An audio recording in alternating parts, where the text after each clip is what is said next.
you have actually founded several startups. So how do you come up with the ideas of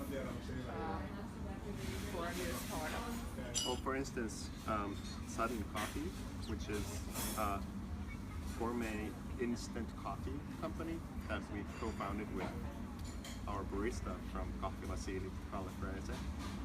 in San Francisco last winter, came out of Kokemuksia. It was not scalable to build more cafes, but it turns out there's a need for instant coffee that tastes good, and so it became its own company. And oftentimes one thing leads to another, I think. That's true, yeah. I mean, a lot of times you'll have an idea from something that you learned, some new idea comes to you from a new experience that you've had or something that you've learned. So for example, after my first company, Flickr, was acquired by Yahoo, I decided that the most interesting thing that was going on inside of Yahoo was search. And so I started working on search, and I started working on specifically social search. How do you apply social media, social interactions, and community to search? And that is what fed into the idea for my following company after I left Yahoo, which was Hunch, which was a social search company. So a lot of the time that will happen. A lot of the time the last thing that you've done will give you a new idea that leads you to the next startup. You have several projects going on at the same time, so how do you have time for doing everything at the same time?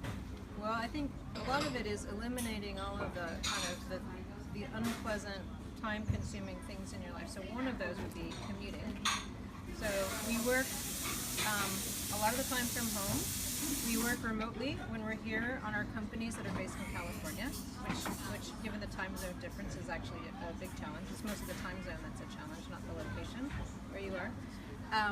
Management of your social media. I'm like we're both social media people, and so managing our the time that we spend online actually gives you more time. So if you don't spend too much time surfing Facebook or Instagram or Snapchat or whatever, and just basically hiring really well. So after you've been in in an industry for quite some time, you know people, you trust people, you have good people that are on the ground back. I have some really wonderful people who are working at our company back in California, but I trust them completely, and I know that they can handle it when we're not around. So a lot of it is also good hiring and good management.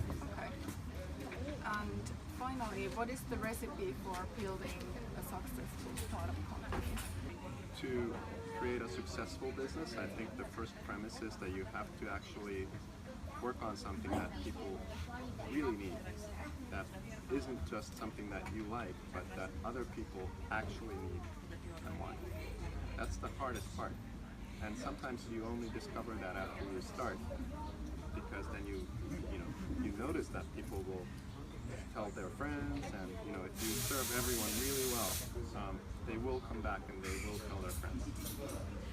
It's not always clear at the outset if it will become a massive business or not, but everything starts small. Okay, thank you. All right, thank you.